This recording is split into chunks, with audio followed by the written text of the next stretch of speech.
Bonjour. Alors d'un mot, peut-être pour qui n'en aurait jamais entendu parler, Salvator Mundi, c'est quoi?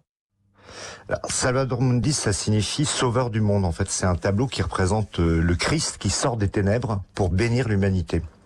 Tableau qui, on va en parler, serait ou non de Léonard de Vinci. Ah oui, c'est toute la question. Alors c'est l'histoire d'une œuvre retrouvée qui se trouve valoir beaucoup, qui affole et les conteurs et les esprits.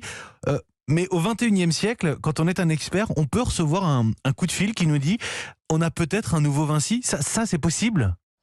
Alors c'est très rare que ça puisse arriver. Vous imaginez qu'aujourd'hui, dans le monde, on estime qu'il y a entre 13 et 15 Léonard de Vinci. C'est un ensemble de tableaux uniques et donc des vrais Vinci, c'est extrêmement rare. Par contre, des œuvres qui viennent de l'atelier de Vinci, là il y en a beaucoup dans le monde. Cette histoire, c'est un vrai polar qui mélange des têtes couronnées, les plus grands musées du monde, les plus grands collectionneurs du monde, les États.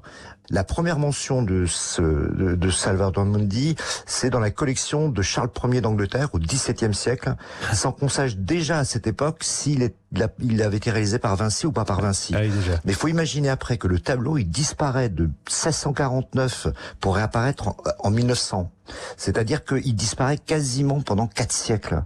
Toute l'histoire dont on va parler aujourd'hui, elle commence vraiment en 2005, quand il y a 2 marchands new-yorkais qui l'ont acheté pour $10 000, ce qui était rien non plus à l'époque, qui parient sur le fait que c'est un Vinci. Alors avant de parler du fond du débat, peut-être qu'il faut juste dire un mot de ce qu'était un atelier au temps de la Renaissance. On parle toujours de Vinci en tant que peintre, mais Vinci était un ingénieur, était un décorateur, il faisait beaucoup de grands décors pour des fêtes de l'époque, donc il y avait énormément de gens qui travaillaient dans l'atelier de Vinci. La question était de savoir si une œuvre était réalisée entièrement par Vinci, ou si Vinci apposait simplement sa touche, Bien sûr. ou autrement que des tableaux étaient purement et simplement réalisés uniquement par ses élèves.